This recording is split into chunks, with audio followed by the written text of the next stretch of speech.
Nako mga kaibigan, alam nyo, itong mga problema natin sa Inchik, may nahuli na naman.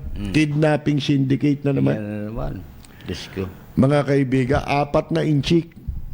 Siyempre, may kasamang Pilipino. Yan yung mga hudas Parang siya niyan, si Ching.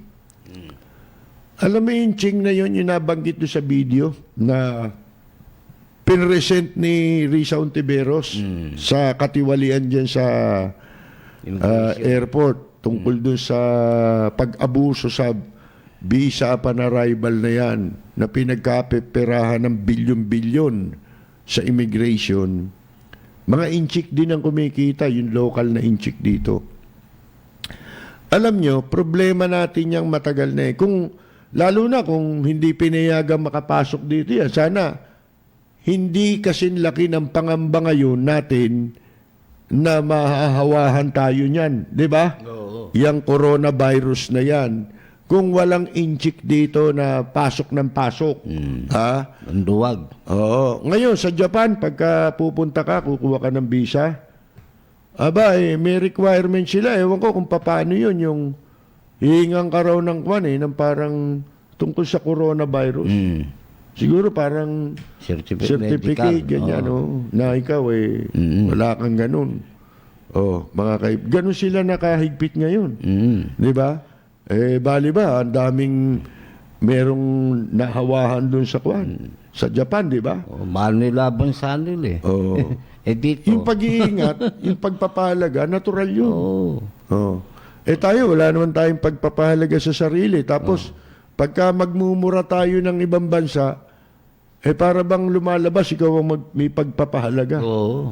Kahit na ikapapahamak yung ginagawa mo, magpapahamak. Hindi lamang dun sa mga Pilipino na naninirahan, nagtatrabaho, nanunuluyan dun sa mga bansa na minumura. Mga kaibigan, may pamilya rin dito yung mga yan Di ba? Oo. May mga kamag-anak din dito yan Katunayan, dyan tayo, yun lang Pag yung mga gumawa ng mga hakbang, itong mga bansa laban sa atin, economic, sanction ang gagawin ito. Sanction. Wala na tayong ekonomiya. Kasi number 1 natin nga, dollar remittance Yun na. Lahat ng pinanggagalingan ng dollar remittance mo, pagka ginawa ng paraan na maharang yan, paano? Yun ang sinasabi ng ambassador ng China. Lapit mo. Paano kayo? Di ba? Pagka kami talaga nahikpitan ng gusto, inikpitan ninyo. Ganon Hindi, inaano niya lang na kailangan makiramay tayo sa kanila. Yun, Inuobliga tayo. Oo. Ganon pa salita para tayo nile-lecturean. Paano raw tayo? Kita mo? Di para pa tayong gago. Nagmalaki ka pa sa BFA Yan lang pala sasabihin niya mga paano kayo? Inchik na yan. Patama rin yun sa BFA Lalo na walang BFA. Paano kayo? Ngayon, pag-aralan nyo, basahin ninyo ang kasaysayan ng Indonesia. Diba? Ano rin yan? Sinakop din ng French ba? Sumakop dyan? British. French French. Oo. Ang sumakop dyan Pero sa mahabang panahon, hanggang sa panahon ni Sukarno, ewan ko, siguro hanggang ngayon, kailan lang Ilang taon lang nakakaraan, di ba? Pinagsisira yung mga dyan. Yung mga tindahan ng Inchik. mga eskaparate ro, pero babasag. Dyan, mahigpit sila sa Inchik. Yan. Yung mga Indonesian, parang mga Batanggenyo Yun. dito sa atin. Kita mo, wala Inchik sa Batangas. Wala dyan Dati pag nagtayo ka ng sari-sari store na Inchik dyan, wala. Babatuhin ka. Yun. Ng mga Batanggenyo. Kaya siguro napunta sa Davao yung isang Inchik. Di ba? Na smuggler ng bigas. Ayun. Ngayon, pag-aralan nyo Indonesia. Noong panahon ni Sukarno, 1958, Peter, lahat ng Chinese Indonesians na to, Chinese Indonesians. Parang Filipino-Chinese. Yan. Mm. Ni-require na kanilang isiwalat yung kanilang hangarin na manatiling Indonesian citizen. At noong 1959, yung mga inchik na hindi citizen, dito marami pa yan eh. Dami yan. Andiyan lang sa Binondo yan eh. Hindi lang tinuturo ni Ching, siguro nagbibigay sa kanya. Yung hindi nagbibigay kay Ching, Yun ang tinuturo. yan ang makapili dyan eh, Oo. ng inchik. Kasi ang paslupang inchik yan eh. Mm. Kwento sa atin eh. Alam ko kung saan nag-aaral yan eh. Oh. Ngayon, yung Chinese na hindi mga citizen, hindi sila pinapayagan. Ito, pakinggan nyo. Hindi sila pinapayagan na magnegosyo sa mga urban areas. Ayun. Mga kaibigan. Tawag nila ron discrimination. Siyempre, Filipino first, kumbaga, Indonesian first. Di ba? Nando ka sa bansang yun. Yun ang talagang Indonesian first. Oo. Dito nagpapanggap lang. Saan nagkatotoo yan? Salita lang yun. Nagpatuloy ang diskriminasyon. Discrimination daw yun. Yung discrimination, iba yun sa yung pagiging nationalism. Oo. Pagiging makabayan. Sa Japan nga, di ba nakukwento natin sa inyo? Sa ibang panahon. Halimbawa, produkto. Magtataka ka, yung Godiva chocolate, may nagbigay sa akin eh. Binigyan ako ni Hector po na share. Sabi ko sa kanya, alam mo ba itong chocolate na ito, napakamahal nito sa Japan. Mura lang yan eh. No. Nabili ko lang yan doon sa ko. Murang-mura lang sa Amerika yan. Ganun ba? Cents lang eh. Ngayon, sabi ko, kasi, alam nyo kung bakit. Yung Godiva, European chocolate yan eh. Pagka imported, pumasok sa Japan, mahal ang tax. Ayun. Kaya ang produkto, yung mga foreign products, mahal Mahal. sa Japan. Ano ibig sabihin nun? Pinoproteksyon na nila yung ano nila. Yung kanilang Sariling produkto. Economy. Di ba? Yung kanilang industriya. May protection sila sa bansa Yan. nila. Once, nung panahon yata ito ni, sino prime minister nun. Dati nagkaroon ng ano yan eh, ng trade war yung Amerika at Japan eh. Inaakusahan ng Amerika noon ang Japan ng protectionism. Ayun. Masyado Diba? Protection ng Japan sa bansa nila eh. Paano? Yung sagot naman ng Japan, ano magagawa namin? Sabi ng Amerikano, pinapayagan lang nila makapasok doon, mansanas, tsaka orange. Sa katotohanan lang eh. Para ba pinagbibigyan na lang nila Oo. na makapasok yung produkto ng Amerika dahil lahat ng produkto nila meron ng Japan. Meron, no? Masarap Mas pa. masarap. Alam nyo yan eh, mga nagpupunta. Naku, strawberry, mga kaibigan. Wala ka makakaing strawberry sa mundo na ganun kasarap. Sa strawberry ng Japan. Mga kaibigan. Lahat meron eh. Halimbawa, sumikat ang isang imported product sa Japan. Imported product. Alak. Kasi nung panahon namin, ang mga Hapon talagang lintik sa inom. Isipin mo, walang Hapon na hindi nag-good time sa gabi. Nung panahon ng mga banda nung araw. Sa dami ng nag-good time na Hapon. Mga kaibigan. Doon, pag sumikat ang isang foreign product, katulad ng sigarilyo, alak, ang gagawin ng Hapon, kasi mahal eh, Remy Martin. Yun. Mahal yan dati sa Japan eh.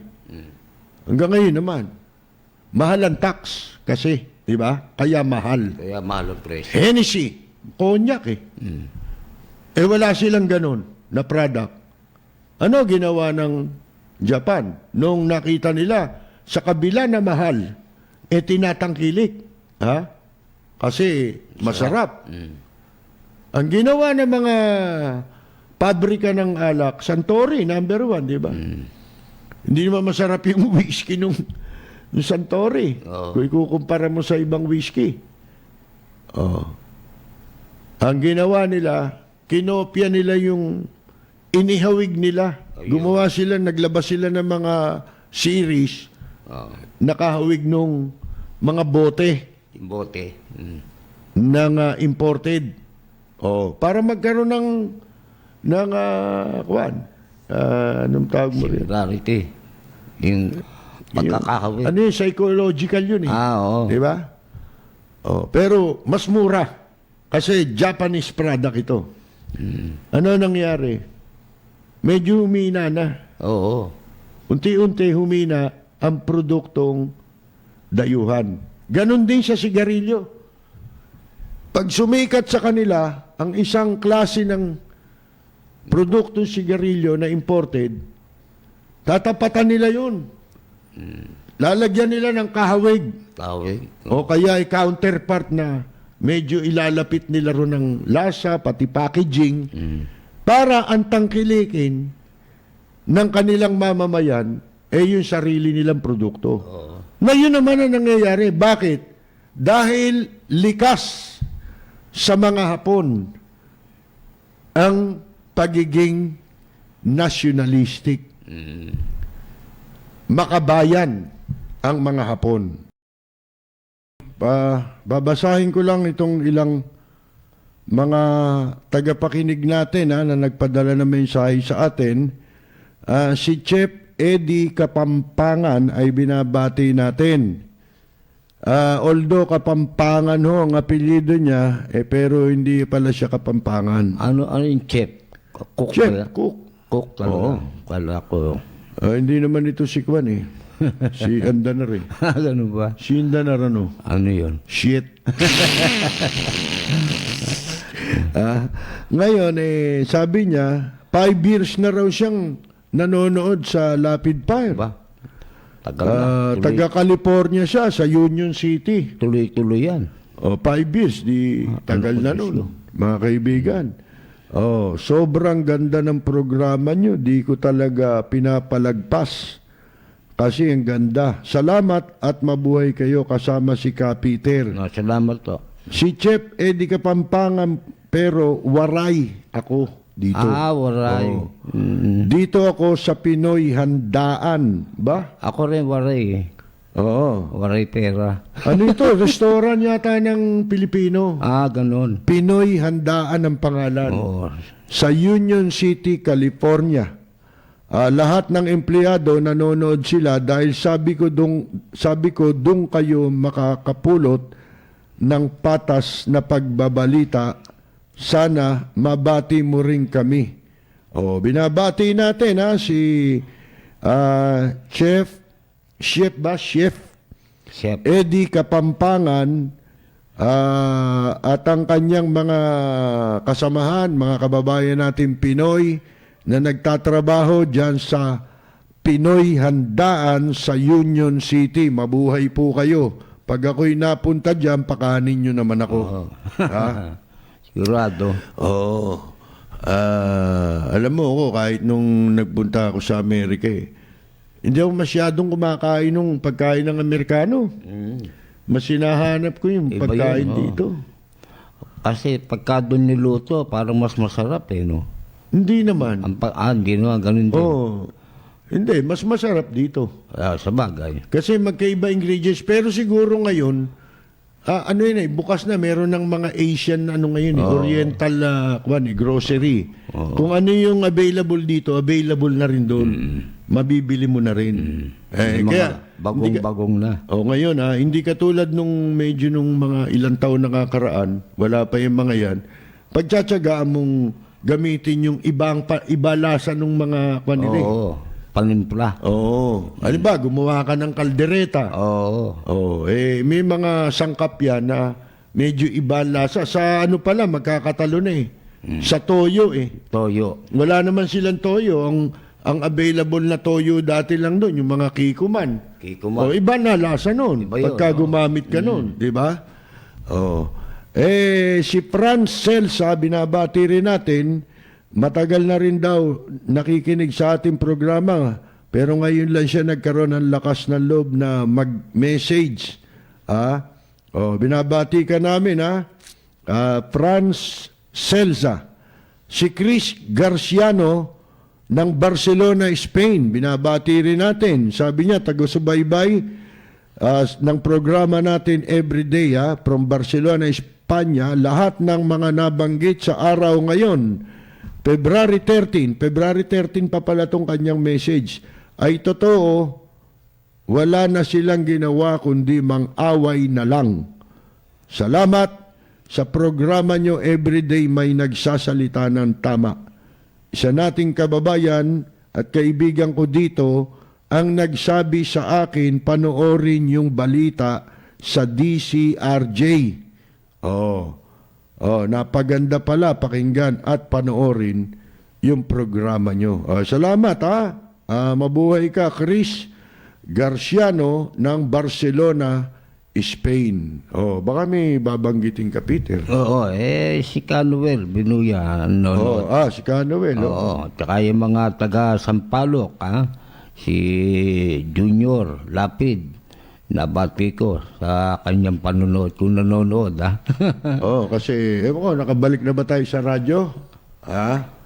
Wala pa. Wala. Pero buti na lang, meron tayong live streaming.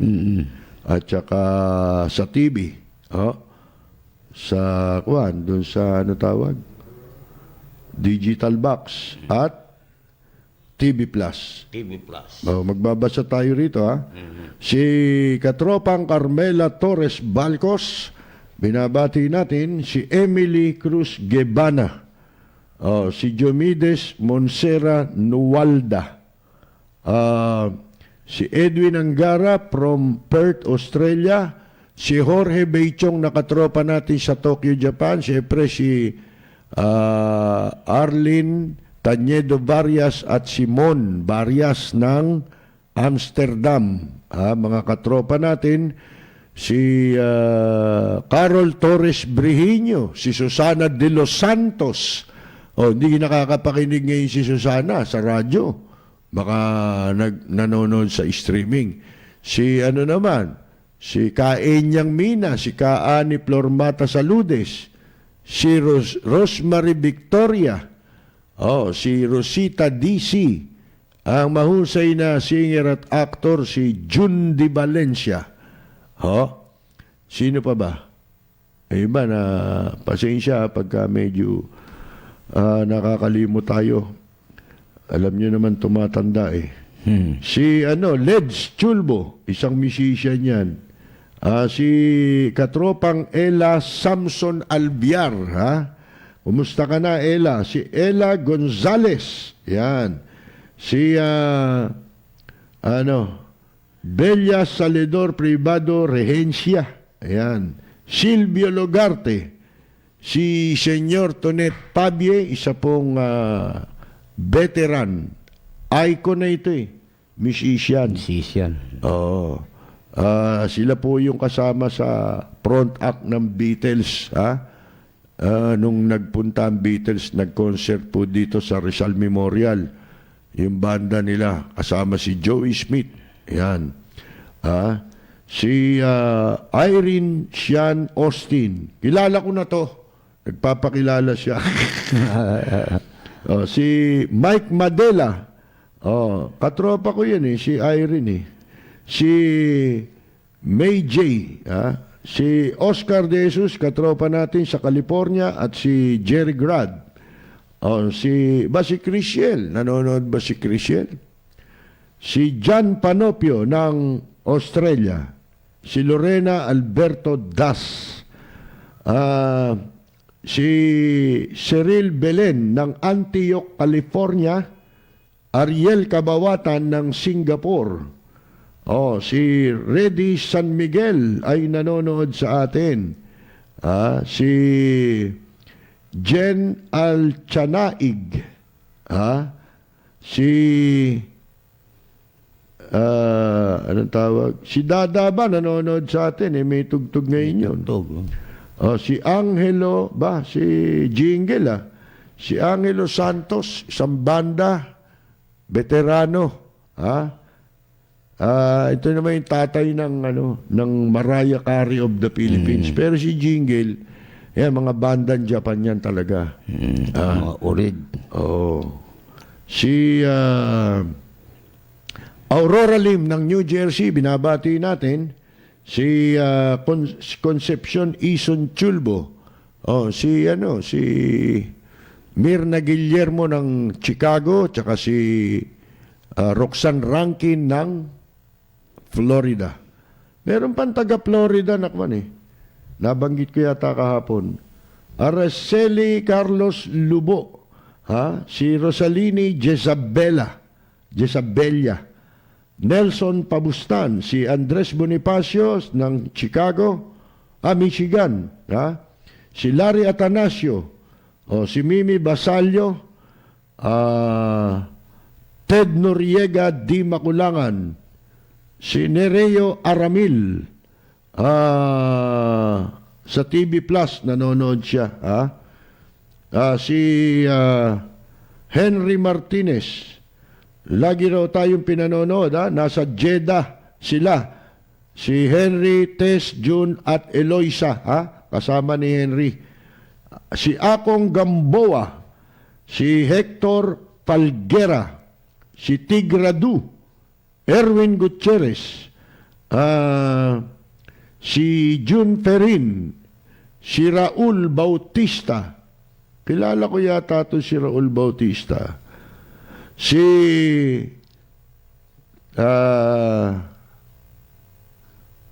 Fatima Reyes. Kamusta naman po si Attorney Lim? Siguro, mabuti naman, pero hindi pa kami nakikita, baka next week. Si Nick Ignacio, si Mayor Lim ang tinutukoy niya. Si Mayor Lim, kumbaga sa atin, kumbaga sa sasakyan. Ang piyesa niyan, imported. Oo. Tayo, mga saraw. No. Madaling masira. Yan. Si Mayor Lim, hindi. Yung kanyang integrity, matatag at matibay. Hanggang ngayon, ganun pa rin. Kung yun ang kinukumusta ninyo. Katawan, malakas. 90 mahigit. Oo, ang lakas pa. Straight body. Kung maglakad. Suntukan sila ni Erap. Ay. Nakatayo si Erap, nakaupo si Lim. Oo. Hindi mo nanalo si Erap. Mapapaupo si... Hindi, lang yun. Figure of speech. Oo. Para mailarawan natin kung gaano kalakas. Oo. Kung yung minsan, may mga salita tayo, hindi literal. Poetic yun. Oo. Poetic. Sa ibang tawag, figure of speech. Diba? Figurative. Figurative. Si Napoleon Gasga Polyero ng Riyadh, Saudi, binabati natin. Si Boyet Pigao, nako. Pagdating sa drums, paggawa ng areglo, Boyet Pigao.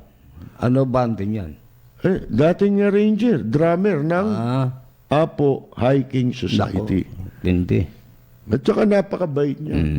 Yan si Boyet, low profile yan . Ang sarap na kaibigan yan.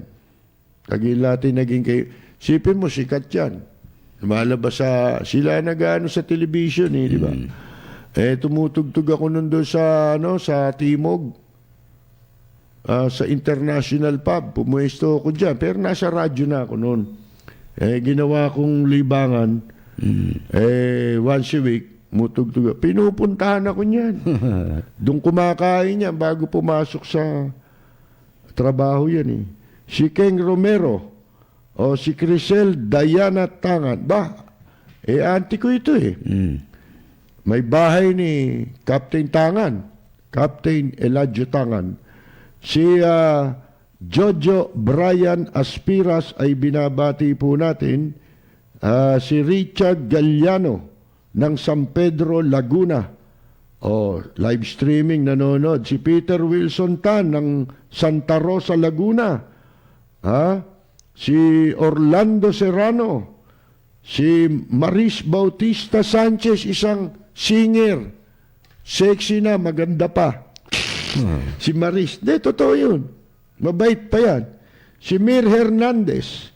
Si Edwin Angara. Si Nadsky Madrid. Si RJ Rivera. Si Philip Glenn Araw ng Quezon City. Matagal na natin ito. Katropa ito. Willie De La Cruz. Si good news po, yung Pinay na nag-positive dito sa Hong Kong ay okay na po now. Ang kalagayan, stable na po siya at pwede na din daw ma-release ayon po sa news dito. Isa po din ang pagiging good spirit niya ang nagpaganda ng kalagayan niya. Kaya masaya po kaming mga OFW, patuloy pa din kaming nag-iingat dito. Salamat po. Salamat sa balita, King Romero. Kita ninyo, hindi nyo nababalita sa radyo yan, sa TV yan. Dito, nabalitaan natin sa nanonood sa atin sa Hong Kong, si King Romero. Maraming salamat sa pagbahagi mo ng impormasyon. Mahalaga yan. Mabuhay ang Pilipinong yan. Ika nga, nakasurvive. Iba Pilipino talaga. Negative na pala. Si Francia Morales ng New Jersey, binabati po natin. Si Joan Oishi. Si Buenos Dias, Joel Diaz, nakatropa natin sa Italy. At ang kanyang buong pamilya ay binabati natin. Musician din pala yan eh. Ganon. Oo. Lahat ng instrumento, alam eh. Nakita ko sa may drum set, may keyboard, may gitara. Di lahat yun. Si Boyet ba? Boyet, nandito ka ba o nasa US of A? Si Alex O'Malley. Watching from Italy. Yan, binabati natin ha. Si nakapaninindig balibo naman yan, sinabi mo, Kapersi, good evening sa iyo. And Peter. Hindi pa, tingnan nyo sa internet, nandun. Talaga naroon. Ano ngayon to? Viral. Viral ngayon, yung libro na yun. Si Reggie Liwanag.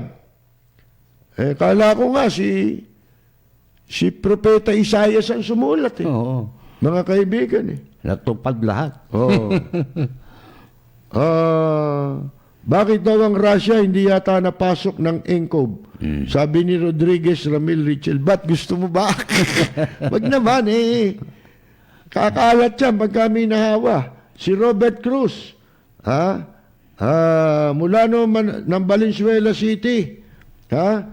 Mula po nung manood ako sa inyo, hindi na ako nanonood kay Bad Eli.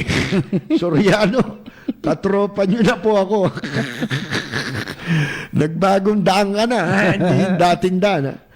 Si Brady Mariano, ayan, si Carmina Punsalan Banks, si Joe De Lemos, ng US of A, si Freddy Datu, si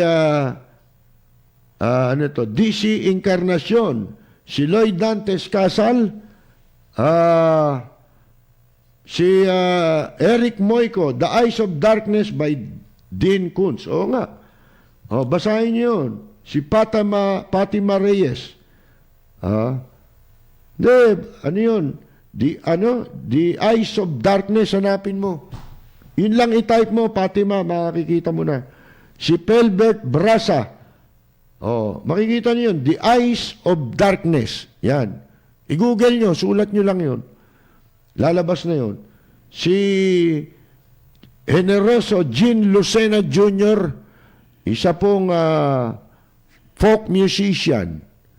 Napakagaling. Naging guest natin dito yan. Ayaw na niya mag-guest daw eh. Si Rando Rialin. Ayan. Si Tahiti Papete Bora Bora. Yula Sotelo na musician, katropa natin. Noli Castro. Nasan si De? Noli De Castro. Noli Castro. Si Gina Isaac. Diyan sa Pinas, dito sa China, gusto ng virus kasi malamig dito, sobra. Taga-China ba siya? O saan kaya? Hong Kong. Joel de la Cruz. Si Vincent Garcia. Kaya pala sumanib na si President Duterte sa China na pagmitingan nila. Si Lyle Concepcion. Si Mino Cruz. Etc. etc.